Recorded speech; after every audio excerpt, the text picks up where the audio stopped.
You're listening to Banter with the Boys, talking all things sports. From betting and brawls, Super Bowl to Stanley Cup Finals. Get laced up. It's time for Banter with the Boys.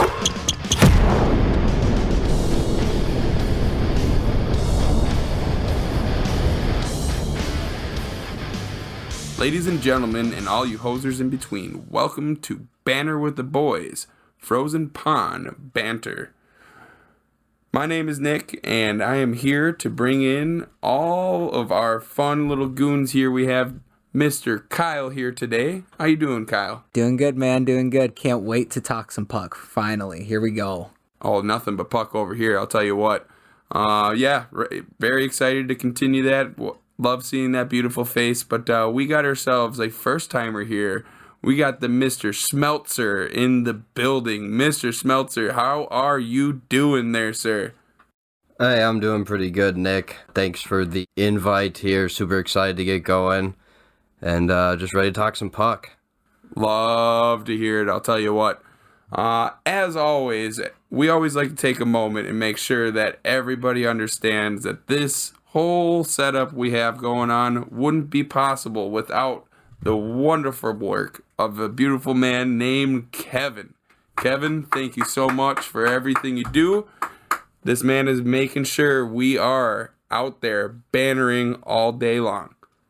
Let's go ahead and break into why we are all here today. It is a big day today. We have ourselves the big daddy of them all, the NHL trade deadline. And with that came a whole bunch of news around the league. So we're here to go ahead and just banter about that and talk about some big time moves. The first one I feel is one of the biggest ones of the whole entire day. Obviously, Mr. Patty Kane going to Broadway. That's a huge one. Rangers had to give up a decent amount for this. Patrick Kane itself, longtime Blackhawk member, finally going in for Stanley Cup. So I'm wondering what you're thinking about that, Mr. Kyle. I really like it for the Rangers. I believe it was a second-round pick going in return to the Blackhawks, which for Kane, that's a steal, I think. I mean, a second-round pick, and I think it's kind of like the Fleury trade, where if they win the first two rounds, I think it becomes a first. But either way, I think it's a really good deal for the Rangers. And obviously, you know, he's already got that connection with Artemi Panarin. I mean, Breadman and Kane are on a line. They're gonna go ham, and it's gonna be fun to watch. And not just with the Kane addition too, they also acquired Tarasenko. So, and I think they traded their 2023 first round pick, I believe it was their 2023 first round pick. So they're going all in this year. But yeah, I really like the move. They're going to be dangerous for sure, and they're definitely a cup contender. Tyler, what are your thoughts? Do you think that, I mean, are we all in agreement that Patrick Kane is a Hall of Famer? Yes. Yes. Kevin nodding yes as well. So for me, being a Wild fan, Patrick Kane leaving the Blackhawks is amazing because now that's finally over. Yeah, he was a wild killer. Yeah, he was for a wild sure, killer. 100%. So now he's going to a team that already has Panarin, already has Zibanejad, Trocheck. I mean, Tarasenko. Adam Fox. I mean, looking right now, Adam Fox has 57 points. That's ridiculous. And I mean, yeah, and then adding Tarasenko to that, the Rangers are obviously trying to make a run. Yeah, and Panarin has 69 points. Nice. Think of that power play, guys. Artemi Panarin, Kane, Back to Breadman. Tarasenko, Zibanejad, Adam Fox.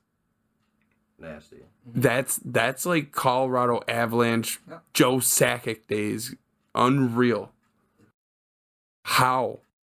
You know who brings that all together? Shesterkin. My guy Shesterkin, dude, he's going to carry them through a deep playoff run. Am I saying they're going to win the cup? I don't know, but that's a whole nother discussion. But I think he's going to carry them far. That man did it as is with nothing around him, and now you just threw an all-star team in front of him. Wow. they went all in at the right time. I just nothing about it says they gave up too much. They have so much young talent right now. It was such a smart move. Yeah, I love the move. Speaking of big moves, we got one that involves so many moving parts. Timo Meier to the Devils. Devils also receive a 5th-round pick with many other prospects. Sharks get themselves a first-round 2023 pick, a conditional first-round pick on 2024, depending on how they do in 2023 and 24. They also got a 7th-round pick and some prospects, but this has so many moving parts. Kyle, please tell me you got some information on this. I still think it's a win for the Devils. Timo Meier, he's a hell of a player. He's a power forward, 31 goals, 21 assists. My gut feeling, with the price that they paid, it was a hefty price. But I think Fitzgerald is going to sign him long term. I don't think this is just for a rental if you're paying this much. That's giving up prospects, and then also the 2023 first-round pick, and then the 2024 first-round pick. So I have a feeling they're going to sign him long term, and I really like the move, even though they paid a lot for it. I mean, the Devils, they got such a good young core with they have Hughes, Brat, Nishier, Mercer, and now they're adding Timo Meier. They're adding a really good young core to the group, and Fitzgerald gets the W on this one, in my opinion. I mean, how many more first-round picks do the Devils need, realistically, Yeah, huge pick. What you thinking over there, Mr. Schmeltz? I think it's interesting, right? I mean, you do have Jack Hughes already on the New Jersey Devils leading the scoring with 74 points. And then you also have defenseman Dougie Hamilton sitting there with 58 points. I mean, that's huge. And now you just add Timu to that. I mean, that's a win. At the end of the day, you're adding a goal scorer. Really a playmaker, actually, not just a goal scorer. I mean, they're just going to have to see how it goes. Especially considering the fact that the East is so deep this year. It is absolutely ridiculous how good the East is. And I think Fitzgerald kind of realized, once they saw Kane and, or Tarasenko going first and then Kane, a lot of people are just kind of stacking up in the East. And, Timo Meier is just a solid add, and they have a shot this year. You have such a huge point on that. I mean, Rangers are sitting in third with 79 points. It's unreal. It's so competitive over there right now, and the fact that they just bolstered that huge team. Yeah, this was a must do trade with the Devils. So to me that was a phenomenal trade when it's all said and done. Talk about another huge trade. Oh man, O'Reilly over to the Maple Leafs. They gave up quite a bit to be able to get Mr. O'Reilly. The Blues gave up a couple prospects. Leafs gave up a first-round 2023 pick, third-round 2023 pick, and a second-round 2024 pick, while the Wild receive a fourth-round pick. Blues retain 50% of O'Reilly's contract, and the Wild are going to be retaining 25%. So there's a lot of moving pieces here. We need our expert to break this down, so I'm just going to hand this one straight over to Mr. Kyle. I wouldn't call myself a hockey expert. I do have an elite hockey mind, though, so I will say that. But I do like this trade for the Leafs. Kyle Dubas back at it, wheeling and dealing. The GM's doing a hell of a job over there, too, acquiring Ryan O'Reilly, another Wild killer. I'll take it. He's out of the division. He's a great centerman. He wins every single faceoff, I swear to God. The Wilds, I'm just going to talk a little bit here about the Wild, but yeah, because we're fans, obviously, but he would win every single draw. And I think he had like a 70% face-off percentage against us. It was ridiculous. But anyway, a solid ad for Kyle Dubas. Their center position is absolutely stacked. They have Austin Matthews, John Tavares, and now adding Ryan O'Reilly. There's no excuses anymore for the Leafs. They have to make a push here. They gotta win, or at least go to the Eastern Conference or win the Cup, because their roster, so they got stars everywhere. I mean, Marner, Nylander, Matthews, Tavares. I mean, God, I'd kill to have this roster if I were the GM of the Wild. But overall, Kyle Dubas, just, yeah, I thought it was a really good pickup, and it's a first round pick. Obviously, they still got a young roster, so I don't think, giving up a 2023 sucks, but with the roster they have, it's worth it for me. Yeah, I'm not going to lie. I fully agree with you on that. It's a phenomenal trade for both sides. I think both sides came away with big-time wins on this trade. It was smart on many different levels for exactly as you said.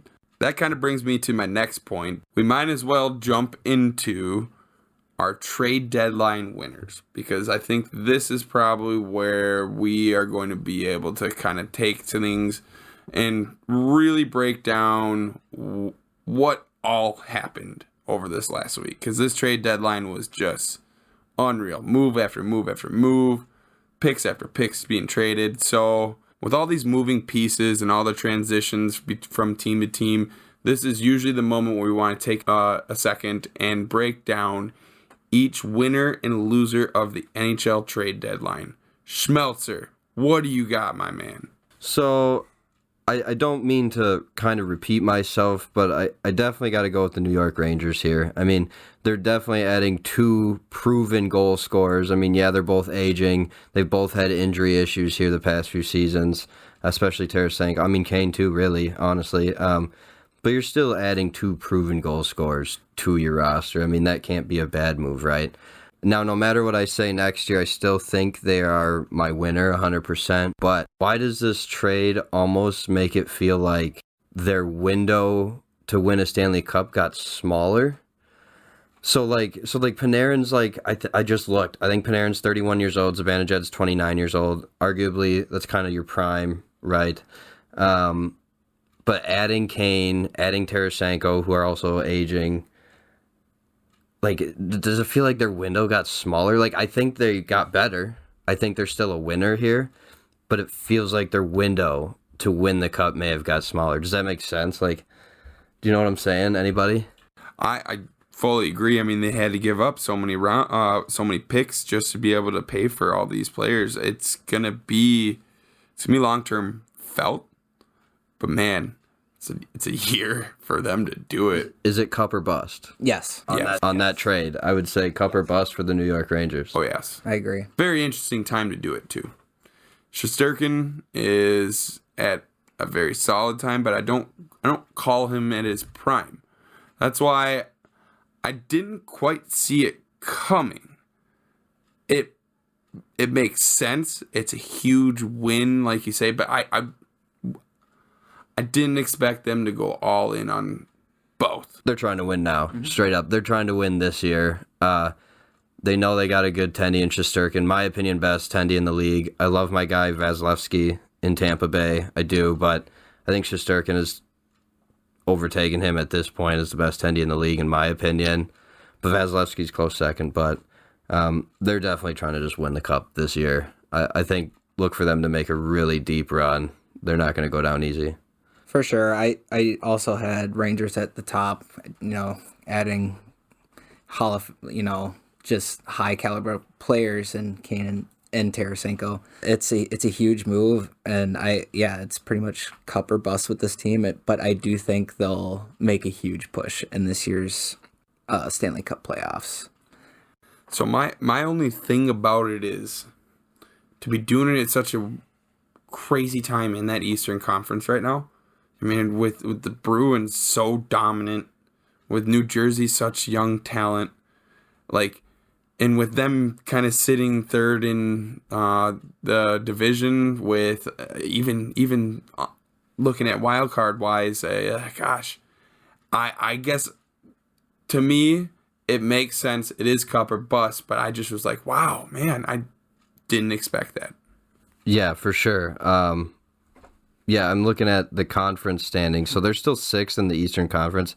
I honestly think they could battle and still become out a number two. Nobody's passing the Bruins. That's a fact. But the Rangers have a real shot. And I mean, you kind of asked or touched on like the timing of it, and it might be kind of weird.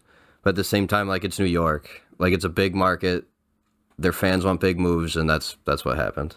Broadway definitely got a whole bunch more dingers. I had the Predators as another winner in this trade deadline. They acquired a first-round pick for, I don't even know who this guy is, Janot. Is that how you pronounce it? Janot? I don't know. He's a bottom, I think he's a bottom six guy. Tampa Bay, holy crap, what are they doing? They gave away a 2012, I know it's far out, but a 2025 first, a second 2024, a third round 2023, a fifth round 2023 for this guy. For a bottom six player, like, I don't know what they're thinking there. So that's a haul for a bottom six player. I'm surprised David Poile got so much there. And also, they traded away Granlund for a second. They flipped Granlund for a second. And then they also had another first round pick in 2023 from the Ekholm trade that they sent to the Oilers. So they did a pretty good job. And also, they also acquired another second round pick for Nino Niederreiter. I think they added like 10 draft picks for three slappy players. So David Poile did a hell of a job in acquiring all these picks. I don't know how he did it, but it was a work of art. But yeah, I think the Predators are a huge winner in this trade deadline for sure. Do you think the Predators are still, have an opportunity to make the playoffs even after these moves? I mean, they're at 66 points right now, so they're sitting at about they're 6 points back of Winnipeg today of the second wild card spot. I mean, yeah, they have a shot at the wild card, but they're gonna get completely dominated in the first round if they enter the playoffs. Like, they're not gonna go anywhere. But the future is bright. They did acquire all these picks. They do have some young talent coming up, but they don't stand a chance at all this year. Sweet, yeah. So the future of Smashville is good to go, is what you're saying. Yeah, future of Smashville is looking bright, man. Talking about slappies over here, and I think Nick has something to say. Talk about slappies. For a team that got rid of a couple older slappies, the Blues are the winners in my books. They got rid of Tarasenko, they got rid of O'Reilly, and got themselves a good amount of draft picks to be coming into the 2023 and 2024 draft time, ready, loaded to take full advantage of the talent that is coming up very soon.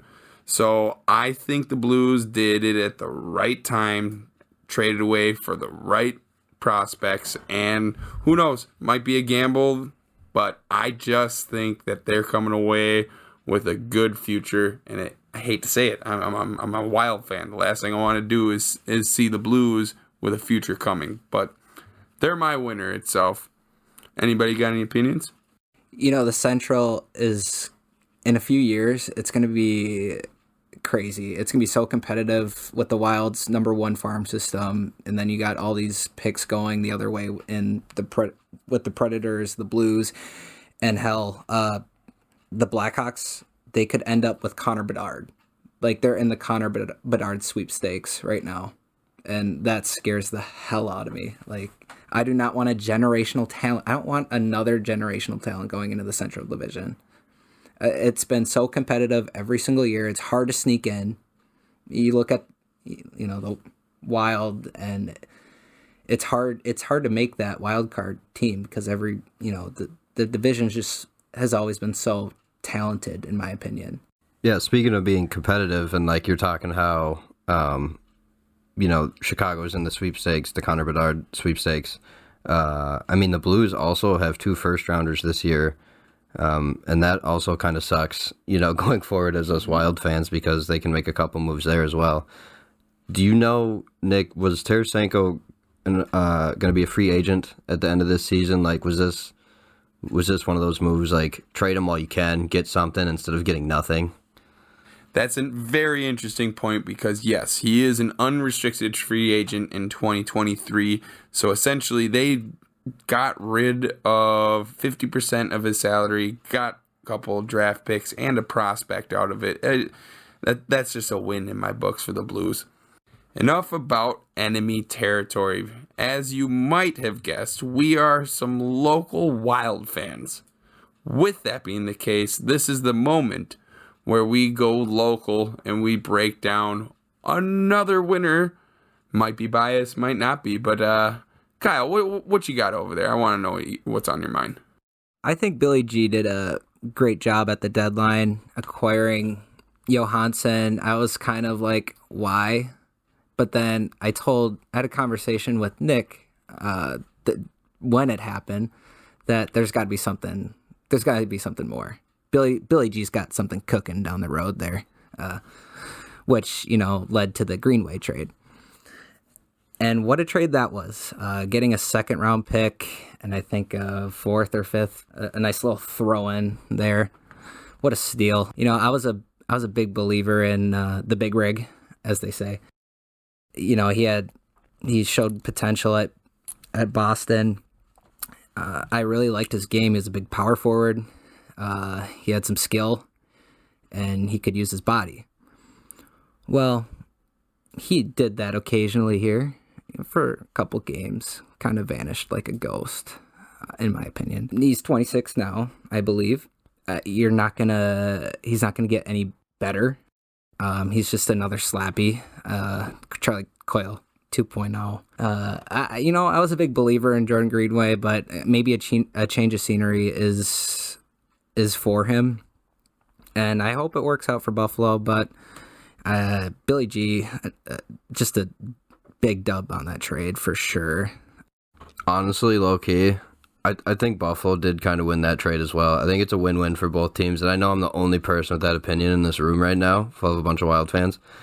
But here's the deal, right? Like, if you're Buffalo, you're already actually doing okay, and I'll talk about them later. I think they can make a playoff push. But you're adding a guy with size, somebody that was, a highly touted prospect for a while in the NHL. The whole league knew about him. And you got him for a 2nd-round pick and 5th-round pick. He hasn't been great for the Wild this season. We all know that. Kyle's shaking his head over here. But change of scenery.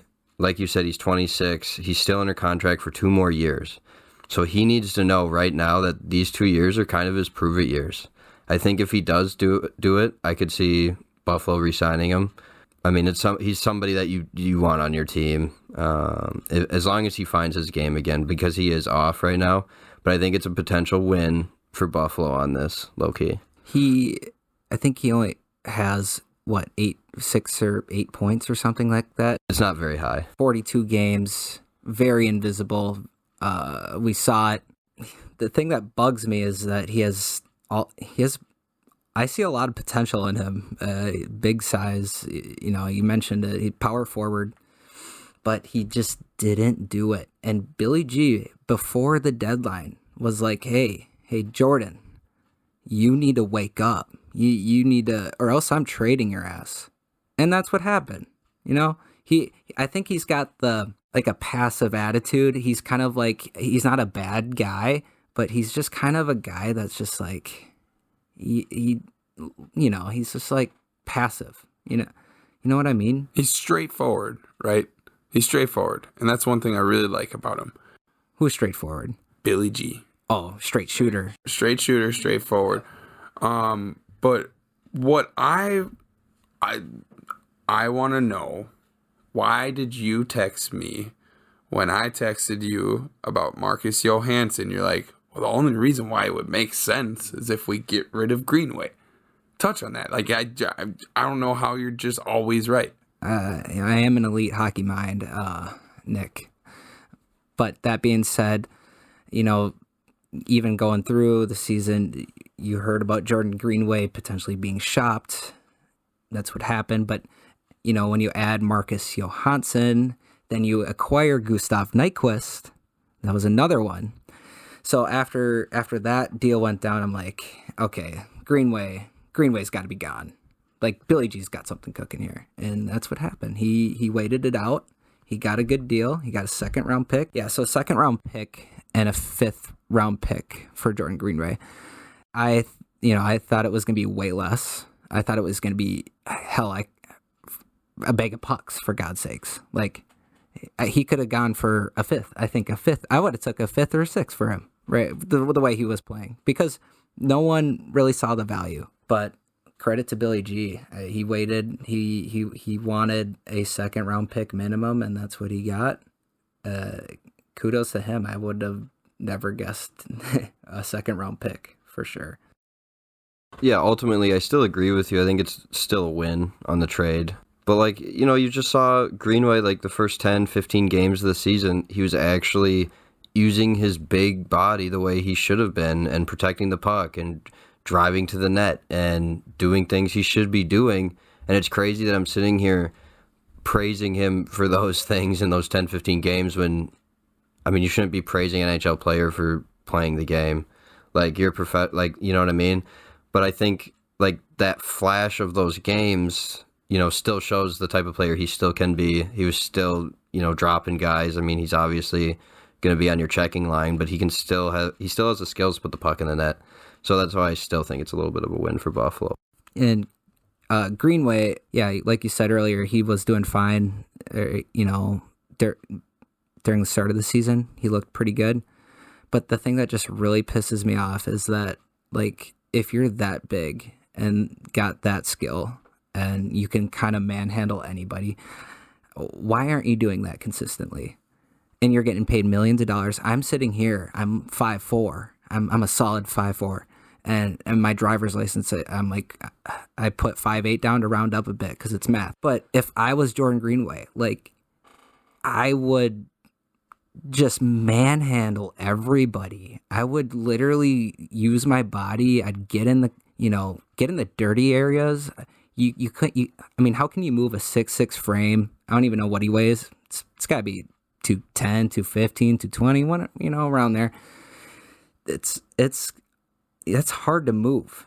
I would kill to be that size. My God. But yeah, I've seen, good riddance. I wish him well, but at the end of the day, he's on my slappy list for sure. Wow, slappy list. You heard it first here. Greenway out of here. So if we're going to be talking people being out of here, we might as well talk about the negative side of the trade deadline. Let's talk some losers. I figured I'd come in with my hot take here. We got, for me, the Penguins. I think the Penguins tried to make some lackluster moves at a time where they just are not competitive enough to be trading things away towards their future. I don't understand why they made the moves they did. Especially after seeing all the big names going to their exact conference, trying to act like you're going to be competitive now just makes no sense to me. I get it's Crosby, I get it's Evgeny Malkin, but there's just so many things that makes no sense to me. Please clarify. Somebody clarify. Yeah, definitely the Penguins took a big fat L on this trade deadline, acquiring Granny. We call him Granny here in Mini. Mikhail Granlund, he goes to the Penguins for a second round pick. I don't know about that one. And he's 8, I don't know what his age is now. I think he's 33, 32, 30, maybe older than that now. But yeah, I don't know why they would. If he was the only one available, I could maybe see why they had that. But us Wild fans kind of know what Granlund brings right now. The Penguins are an aging roster. I don't see them going deep at all into the playoffs. They do have Crosby, that's still Crosby, but with the aging roster with Malkin, Letang, Zucker, they got guys that are mid-30s, and the game is only getting faster, and it's I feel like the Penguins are finally kind of trending in the downfall, but they still got Crosby. So I fully agree with you, because when it comes to the Mikael Granlund thing, the one thing that really kind of set him out and difference from the rest of everybody else was his speed. Was really that was the only thing that kind of kept him semi relevant, and now he's kind of pushing to that point where he's going to be losing his step. And versatile. He's pretty versatile. He can play center, he can play wing, and he's got good balance. He's got a good eye. It's just, I feel like it's making a weird move, giving up too much for nothing. I mean, I feel like they had to get a player just because the East is absolutely ridiculous this year. So acquiring someone, maybe Hextall, their GM, was kind of like in that, oh shit, I got to make a trade because everybody else is making a good trade. And Granlund was, to them, their only option. That's I just don't see why though, but at the end of the day, that's what they did. They took a big fat L in this trade deadline, and they're not gonna make the finals for sure. Last but not least, we have our final topic that we're going to be talking about tonight. We decided to put ourselves into a moment and take a risk here. We're going to decide who we think is going to be the underdog of the year. Who's going to make the push in the playoffs? Who's going to be that 8th seed that makes a deeper run than most people expect? I can already tell Schmeltz is just itching to give us our opinion. So you know what? I'm gonna let him start us off here. Hey, so I mean, I've already mentioned them a few times tonight, honestly, but the Buffalo Sabres, honestly, are my dark horse. So right now, they're sitting at 66 points. That's 4 points behind the Islanders for the second wild card, and the Islanders are only 1 point behind Pittsburgh. So we just touched on Pittsburgh. We all know what they're looking like. I absolutely think Buffalo can jump both those teams, get a wild card spot, make the playoffs. They got a couple good playmakers on their team, and I think their young goaltender, bear with me here, because I had to actually look up how to say his name, but Ukko-Pekka Luukkonen, their 23-year-old goaltender has shown flashes of what he can actually become, and I would absolutely love to see him in the playoffs, get some playoff experience, and just see what happens. They're a couple weeks away from getting Alex Tuch back. I think that's going to be a huge addition back to their lineup, as well as their defenseman, Dahlin. So I think that's just going to be huge once they get those two guys back. I think they're going to go on a run and make the playoffs for sure. Yeah, that's a big point on Alex Tuch. Watching him play his early years at Minnesota, I hated the moment we let him go. But that is a huge man coming back in that lineup, and you make some huge points on that team. As for me, I kind of feel like my dark horse is going to be the Senators. Senators have some big-time talent on that team that just, not many people are really quite fully taken too serious this year. I think that they still have a good shot at being able to make a push with them sitting at 66 points, just like your fellow Buffalo Sabres are sitting. It's a perfect time for them to be able to make a push with that Matthew Tkachuk system that they have just put into place. So I feel like they are the team to make the push. What are you thinking? What's going to happen with Ottawa is they're going to be sitting in what maybe I like to call the stink hole. Maybe that's just a cribbage remark there, but I think Ottawa's going to barely miss out in the playoffs because Buffalo's going to sneak in above them. So I think that's just how it's going to work. You're not that crazy by that mindset. I mean, it really is a toss-up between these two. I feel like they both have just as much talent between each other. Sens didn't get too crazy aggressive during the trade deadline, which I kind of like to see for them. But I feel like something's flowing for once over in the Northland up in Canada. But yeah, I mean that's what I got. So a team that I think is going to make a pretty good push is the Winnipeg Jets. I think they're very sneaky. They got a high octane offense. Blake Wheeler still pretty good. Dubois is good. They got they picked up Nino Niederreiter, which I thought was a solid. That fits kind of the Jets team for sure. They got Ehlers, Kyle Connor. I mean, they got speed. Scheifele, we're not talking about Scheifele at all, but this is a team that I think is going to make a serious push. And Hellebuck, I think could, he's a goaltender that I think is going to get pretty hot. So us Wild fans need to watch out for the Jets. I think this year, they've been an interesting team. I've always thought they had all the talent in the world to go far, but I think with Paul Maurice exiting and with their new coach now, I think a change was needed, and it starts with the coach. But yeah, you got all these high end players. I would also kill to have that kind of star lineup. They got a bunch of potential, but yeah, I would watch out for the Jets. I was just gonna say I was kind of agreeing with you. I'm not changing my tone.